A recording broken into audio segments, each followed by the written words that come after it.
The air in the temporary officers' club, a high-dollar modular structure erected hastily on the far perimeter of Fort Bragg's busiest training grounds, was thick with the artificial polish of ambition and the faint metallic scent of jet fuel, a stubborn residue that no amount of industrial-grade air conditioning could completely eradicate. It was a holding pattern, a staging area for men and women who thought they understood the geometry of command, but only truly grasped the calculus of career progression. Tonight was a gala, a pre-deployment briefing masquerading as a celebration, filled with the deep, rumbling self-importance of brass, who were certain they were irreplaceable cogs in the war machine. She stood against the furthest wall, near the emergency exit hatch, a conscious ghost in the machine. Sergeant Reynolds. Her rank was an immediate glaring anomaly in this crowded constellation of eagles, oak leaves, and stars. She was wearing issue fatigues, standard OCPs, but they were worn in the specific faded way that suggested utility over appearance. They weren't crisp from the laundry press. They carried the history of dust from 3 different continents. Her posture wasn't rigid, the kind of forced alertness common among junior officers trying desperately to look busy. No, Reynolds was utterly still, her weight perfectly distributed, a stillness that suggested deep economical relaxation, the kind of quiet repose that precedes immediate, decisive violence. She wasn't standing guard, she was observing. She was reading the room like it was a topographical map of potential threats. Her attire, the plain, faded name tape, the single chevron of a non-commissioned officer, was, in this room of bespoke suits and perfectly tailored service uniforms, a statement of defiance, or, worse, professional indifference. It marked her instantly as the help, or perhaps the essential, yet culturally invisible, technical staff called in to ensure the satellite link didn't crash during the general's PowerPoint presentation. She carried a small, ruggedized tablet, the kind designed to survive an IED blast, not a spilled glass of Cabernet, reinforcing the technical designation. She was functional. She was low status. She was prey. And then there was Colonel Markham.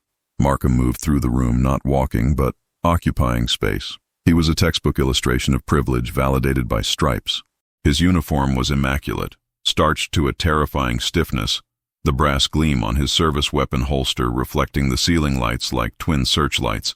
He was talking too loudly about an anecdote concerning the ineptitude of some Allied forces, a performance clearly calibrated to draw the attention of the 2-star general sipping scotch 50 feet away. Markham carried the specific gravity of the promoted bully, a man who had successfully navigated the labyrinth of bureaucracy and political maneuvering, mistaking his resultant altitude for actual competence.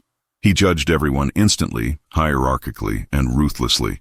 His eyes swept the perimeter, searching for something to critique, something to subordinate, a tiny administrative flaw he could correct publicly to bolster his own sense of regulatory superiority. His gaze snagged on Reynolds.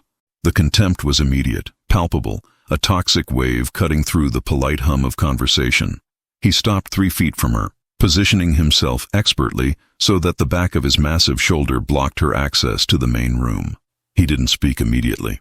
He just stared at the single chevron on her sleeve, then down at her boots which, while clean, lacked the mirror sheen required for this level of pomp. "Are you lost, Sergeant?" Markham's voice was pitched low enough to sound confidential, but sharp enough to cut through the din. It wasn't a question seeking information. It was a demand for immediate self-correction.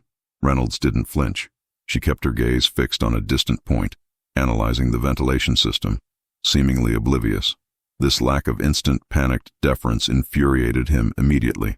Markham was accustomed to the junior ranks dissolving under his scrutiny. "I asked you a question, Sergeant," he insisted, injecting a precise measure of official irritation into his tone. "Identify yourself and your purpose for being in a restricted area during a formal function, and for God's sake, stand at attention when addressing a field-grade officer." Reynolds finally turned her head, but only slightly. Her eyes, the color of wet slate, held an expression of profound, surgical disinterest. They weren't defiant, which would have been easier for Markham to deal with. They were merely observing a data point. The colonel's tie knot was slightly asymmetrical, the sweat starting to bead along his freshly shaved jawline. "Sergeant Reynolds, sir," she replied, her voice low, gravelly, and entirely devoid of inflection. "Technical support. I was instructed to monitor the system readiness pending the general's arrival." Markham scoffed, a short, sharp expulsion of air that was perfectly audible. He gestured dismissively at the tablet in her hand. Technical support, I see. Then why, Reynolds, are you wearing the uniform of someone who hasn't seen an iron in 3 weeks? Look at that sleeve. That's unprofessional. This is a gathering of senior leadership, not a motor pool huddle. Do you think respect is optional here? Is this the level of discipline we can expect from your... What unit are you attached to exactly? Maintenance Corps? He leaned closer, the scent of expensive aftershave and cheap aggression filling the tiny airspace between them. His focus narrowed on her chest pocket. And those fatigues, they look, well, frankly, they look ancient, like they've been dragged through a gravel pit. You were informed of the dress code, were you not? Where is your service uniform? Or are you simply demonstrating the contempt the junior ranks have for the sanctity of the officer's mess? The word contempt hung in the air, a deliberate provocation. Markham wanted a reaction. He wanted the shame, the stammering apology, the promise to conform. He needed to establish dominance. He needed this quiet technician to understand the chasm that existed between his polished leather and her worn canvas. Reynolds met his eyes. The calm was unnerving. Her hands, resting loosely at her sides, were scarred and perpetually clean beneath the nails, a detail Markham failed to notice, preoccupied as he was with her lack of decorative brass. The unit required immediate monitoring capability in theater standard attire, sir, Reynolds stated, the perfect, unblinking articulation of a regulation she knew he hadn't bothered to read. Regulation 15-4 Section Gamma allows for the operational imperative to supersede the social protocol for mission-critical personnel. Markham flushed. She had cited policy at him, something only other bureaucrats usually did, and she had done so without emotion. He felt his authority slipping slightly. He needed to reassert the hierarchy, the physical, visible difference in their station.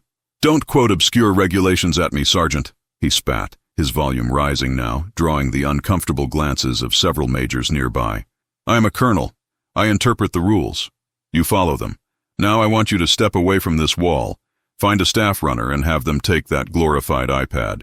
Then, I suggest you take those disgracefully worn clothes and find the nearest barracks laundry. You are casting a poor reflection on the entire installation. Do you understand the definition of military bearing? Or do you require remedial instruction, Sergeant?"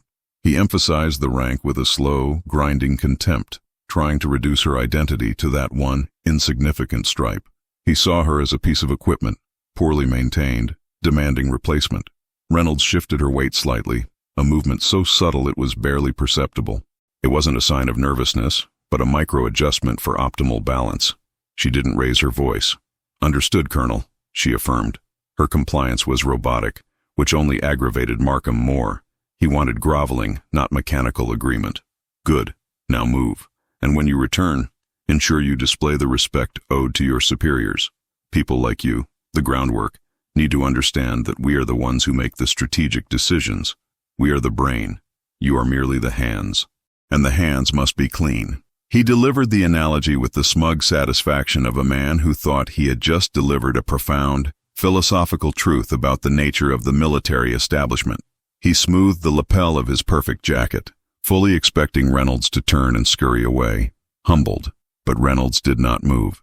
Her slate eyes fixed on a point just over his left shoulder, then dropped back to his face. The stillness returned, deeper now. It was the heavy, suffocating silence of a deep-sea diver waiting for pressure equalization.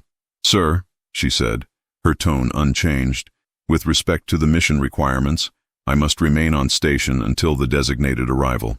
Markham was incandescent now. This wasn't merely defiance, it was insubordination wrapped in administrative jargon. She was forcing him to pull rank explicitly. "I am pulling rank, Sergeant," Markham said, his voice lowering to a dangerous growl, the one he used to terrify subordinate captains. "I am relieving you of duty, effective immediately. If you fail to comply, I will personally ensure your next fitness report mentions insubordination and neglect of uniform standards. You want a black mark on your career, Sergeant? Try me." The room quieted further.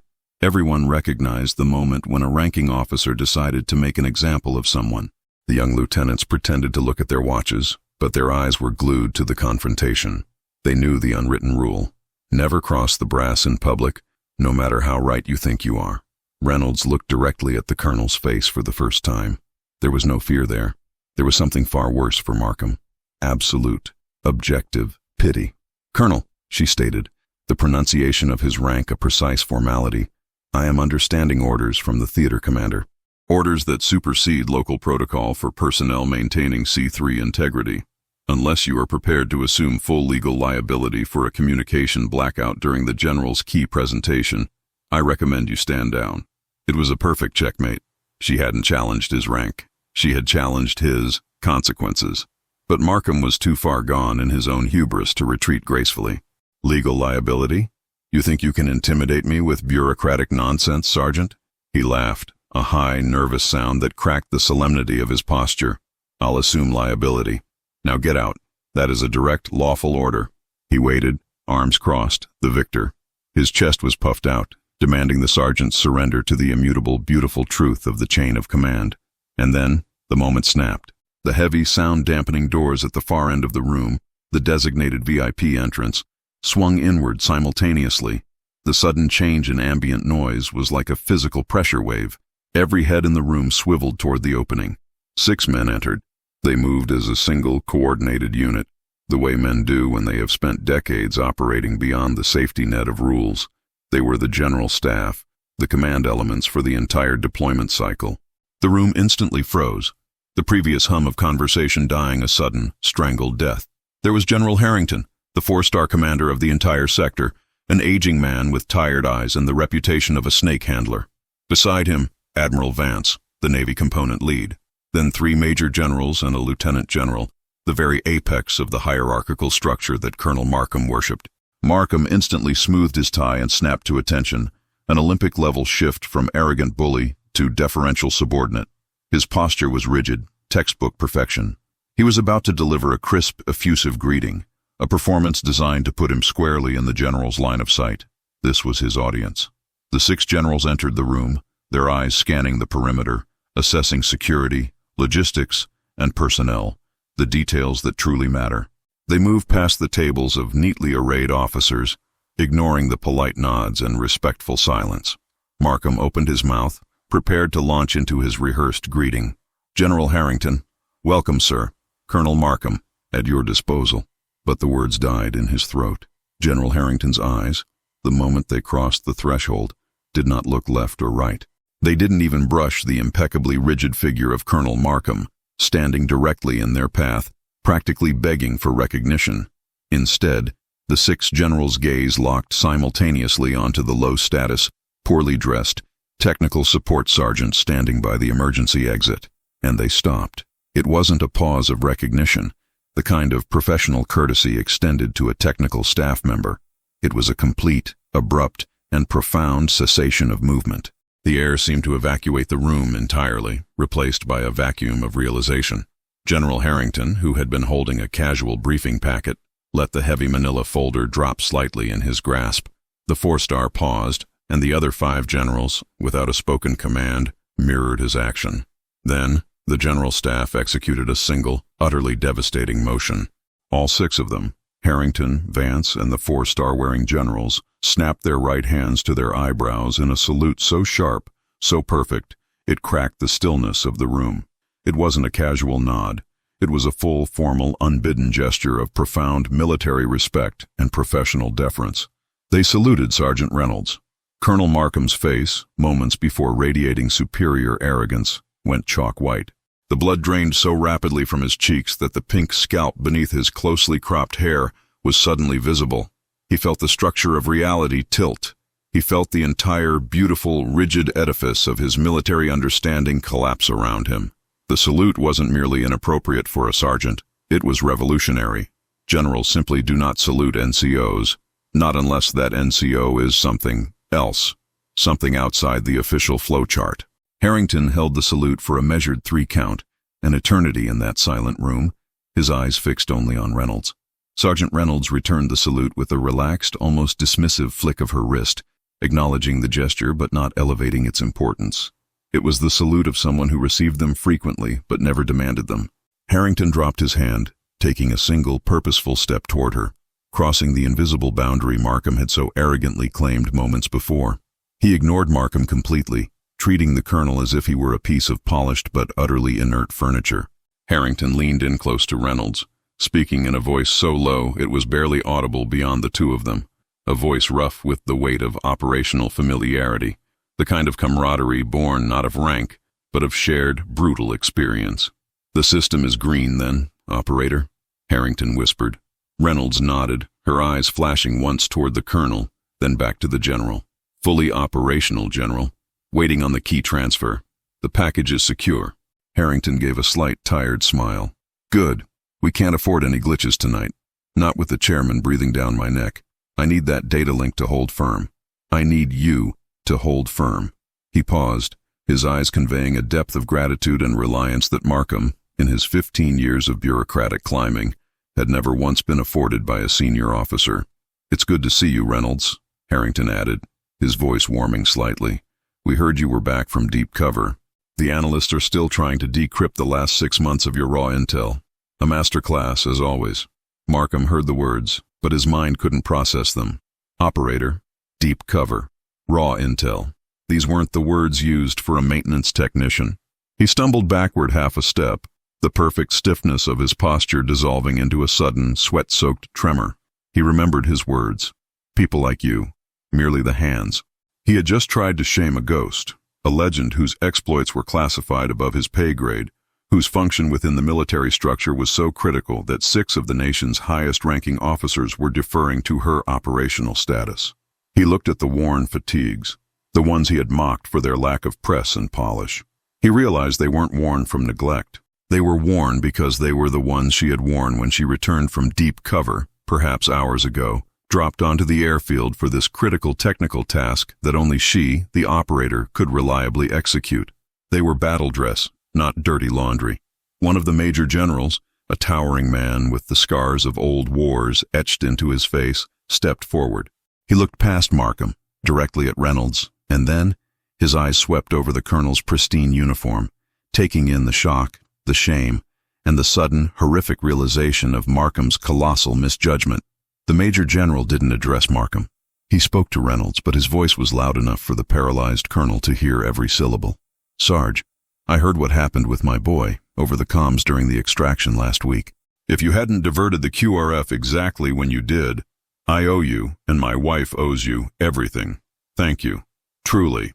The Major General, a combat veteran with 2 Purple Hearts, looked at Sergeant Reynolds, the humble technician he had just seen saluted by a 4-star commander, and his eyes were wet with unashamed gratitude. The silence that followed was so complete, it was suffocating. Every junior officer in the room had witnessed the instantaneous, brutal reversal of power. They understood now. Rank was the structure. Competence was the currency. And this sergeant was running the treasury. Colonel Markham's world was ending, not with a bang, but with a quiet, lethal whimper. His entire career had been predicated on the unwavering belief in the visible hierarchy, the unquestionable authority of the oak leaf.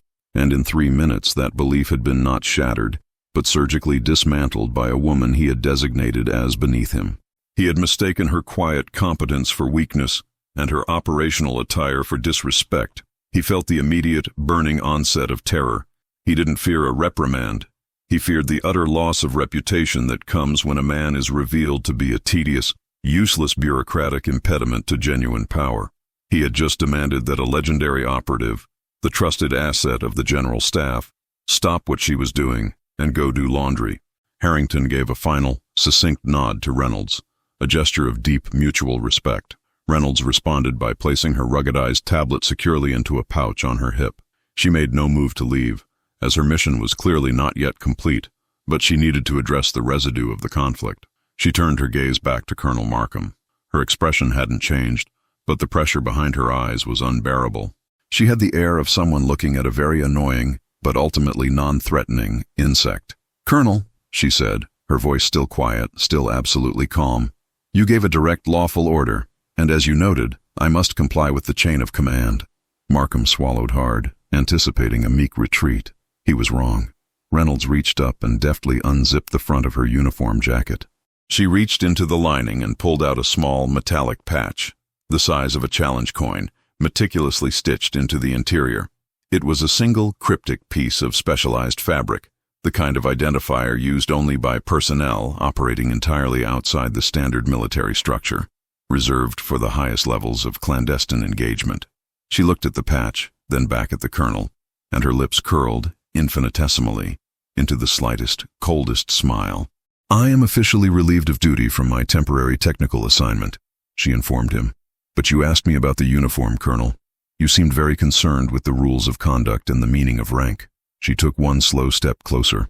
Markham wanted to flee, but his feet were locked to the floor by sheer horror.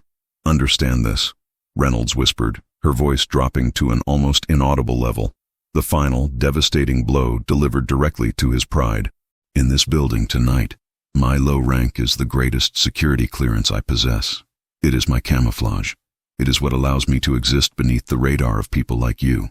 She paused, allowing the truth to sink into his bone marrow. "But if you want to pull rank again, Colonel, you should be certain whose blood validates it." She nodded once to General Harrington, who offered another respectful, almost imperceptible tilt of his chin. Then Sergeant Reynolds, the operational legend, the ghost operator, smoothly navigated past the paralyzed Colonel Markham, making her way deeper into the secured section of the temporary facility, the 6 generals instantly forming a protective, non-verbal escort around her, treating the lowly sergeant like the most valuable asset on the battlefield. Markham remained standing there, alone in the sudden, reverberating silence of the high-ceilinged room. He felt the weight of every eye, the contempt of the generals, the quiet, terrifying amusement of the junior officers, and the phantom weight of the single chevron he had so brutally mocked. The metallic scent of jet fuel suddenly smelled like failure. His perfectly tailored uniform felt like a straitjacket. He was irrelevant. He was exposed. And he knew, with chilling certainty, that the single black mark he had tried to assign to the sergeant's fitness report would now be the indelible stain on his own career, a stain left by a woman whose very existence was a higher clearance than his colonel's rank could ever procure. His career, built on regulations and arrogance, had been incinerated by competence and silence. If you believe respect is earned by blood and not by rank, type respect in the comments.